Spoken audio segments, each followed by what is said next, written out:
నమస్తే. TVL astrology topics ఛానల్కి స్వాగతం అండి. ఛానల్ని సబ్స్క్రైబ్ చేయండి, షేర్ చేయండి, నచ్చితే లైక్ చేయండి, బెల్ ఐకాన్ నొక్కండి, కామెంట్ చేయండి. అయితే ఈరోజు ఈ టాపిక్ హస్త నక్షత్రం మీద కేతు సంచారం. అది మార్చి 5, 2024 నుండి నవంబర్ 10, 2024 వరకు హస్త నక్షత్రం మీద కేతు సంచారం జరుగుతున్నది. ఈ సిరీస్ క్రమంలో మనం సంచారం గురించి ఇదివరకు వీడియోలో చెప్పుకోవటం జరిగింది. రాశుల వారీగా చూసుకుంటూ వస్తే మేషరాశి గురించి, వృషభ రాశి గురించి కూడా వీడియో చేయటం జరిగింది ఇంతకుముందు. ఇప్పుడు మిథున రాశి వారికి ఎలా ఉంటుందో చూద్దాం.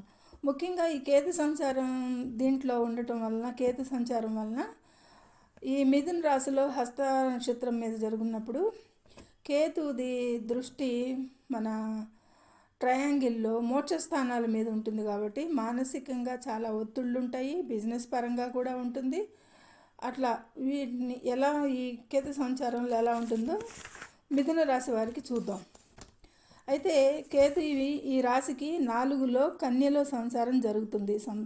సంచారం ఈ సందర్భానికి ఏదైనా బిజినెస్ అంటే రియల్ ఎస్టేట్ వాళ్ళకి కానీ, భూములకు సంబంధించిన వ్యాపారస్తులు కానీ చేసేవారికి ఏదైనా ప్రాబ్లమ్స్ వస్తే ఏం చేయాలంటే, ఇనీషియల్గా వీళ్ళకి చాలా ప్రాబ్లమ్స్ బిజినెస్లో అనిపిస్తాయి అన్నమాట. ఈ సంచారం వలన ఎక్కువ అవుతాయి. ఆల్రెడీ ప్రాబ్లమ్స్ ఉన్న వాళ్ళకి ఇంకా ఎక్కువ అవుతూ జరుగుతుంది. ఆ ప్రాబ్లంకి ఏంటి కారణం అని తెలుసుకోగలిగితే మీరు దాని నుంచి బయటపడవచ్చు అనమాట. ఈ టైంలో చేయాల్సింది, ఎందుకంటే కొన్ని ఇబ్బందులు కలగజేస్తాడు. తర్వాత రాను రాను కొంచెం తగ్గుతూ వస్తుంది. తర్వాత మీరు కనుక ఏదైనా దీనికి పరిహారం చేస్తే ఇంకా తొందరగా బయటపడవచ్చు. ఆ సమయంలో మీరు ఆ ఇబ్బందుల నుండి తప్పించుకోవచ్చు. ఆ కేతు సంచారం అయిపోయేదాకా ఎదురు చూడకుండానే ఆ ఇబ్బందుల నుండి బయటపడవచ్చు అనేది దీనికి సారాంశం.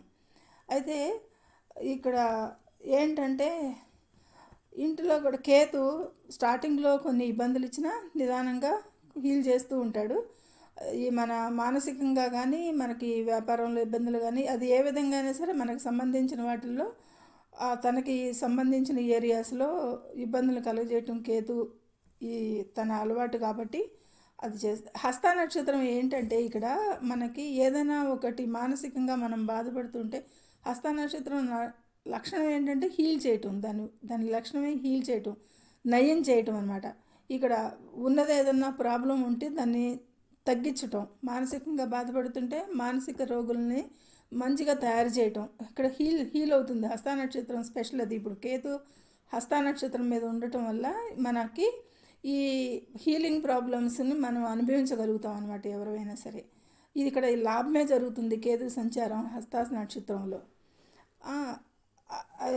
హీలింగ్ ఉంటుంది, ఆ ఎనర్జీని పొందుతాం కాబట్టి. కేతు ఈ రెండు హీలింగ్కి సంబంధించినవి అయినప్పటికీ కేతు అంటేనే డిటాచ్మెంట్గా, ప్రతి విషయంలోనూ డిటాచ్మెంట్ ఇస్తూ ఉంటుంది. ఒక అశుభగ్రహం కదా ఇది. దాన్ని బట్టి మొదట్లో చేంజెస్కి మనం కేతు ఈ సంచారం జరుగుతున్నప్పుడు మనం కూడా మనలో ఉన్న ఈ చేంజెస్కి మనం ఇష్టపడం, చేంజ్ అవ్వడానికి, మనం మార్చుకోవడానికి కూడా ఇష్టపడం. ఎందుకంటే అట్లా కేతు మనల్ని అలా తయారు చేస్తుంది కాబట్టి. ఆ టైంలో మనకి ఏమవుతుందంటే ఈ చిరాకు, కోపం ఎక్కువైపోతూ ఉంటాయి అన్నమాట. మీ వెనక మీకు ప్రాబ్లమ్స్, మన వెనకాల మనిషి వెనకాల బిజినెస్లో అని, చుట్టుపక్కల అని, ఎక్కడన్నా మన వెనకాల మనల్ని కామెంట్ చేసేవాళ్ళని తయారు చేస్తుంది. ఆ అనుమానాలు మనకు బాగా ఎక్కువ అవుతాయి. దాని నుంచి మనం మానసికంగా ఎక్కువ పీడించబడతాం అన్నమాట. దీనికి అనమాట మనకి ఎగైనెస్ట్గా ఉన్నారు అందరూ అని మనం ఇంకా ఫీల్ అవుతాం డబల్గా అనమాట ఆ టైంలో. ఇలా అయితే మన ఇంట్లో కూడా అదే ప్రాబ్లమ్ను, ఆఫీసులో అదే బిజినెస్లో అయినా సరే ఆ ప్రాబ్లం ఎదుర్కొంటూ ఉండడం మనం చూస్తూనే ఉంటాం. చాలామందిని అంత స్మూత్గా నడుచుకుంటే దాన్ని నిదానంగా చేంజెస్ జరుగుతాయన్నమాట. మనం పరిహారాలు చేసుకుంటే కనుక ఈ ఇబ్బందుల నుంచి తప్పించుకోవచ్చు అని చెబుతుంది. కేతు ఇక్కడ ఉన్నప్పుడు సంచారంలో తన 5వ దృష్టితో మిథున రాశి వారి 12వ రాశిని చూస్తుంది. 9వ దృష్టితో 8వ స్థానాన్ని చూస్తుంది. అంటే తన మోక్ష స్థానాలైన 8, 12 తన లగ్నాన్ని, తన రాశి నుంచి మోక్ష స్థానాన్ని చూస్తుంది. కేతు మోక్షకారకుడే కాబట్టి మోక్షస్థానాలను చూడటం వల్ల ఇక్కడ మనకి మంచి చేంజెస్ రావచ్చు. మనకి ఆధ్యాత్మికంగా వెళ్ళే వాళ్ళకి కానీ అయితే తర్వాత ఇక్కడ ఇంకో విషయం ముఖ్యంగా మనం గుర్తించాలి ఏంటంటే రేపు మే 2024 మే మొదట్లో గురువు కూడా వృషభ రాశికి రావటం జరుగుతుంది. మీకు 12వ రాశిలోకి సంచారం జరగబోతోంది.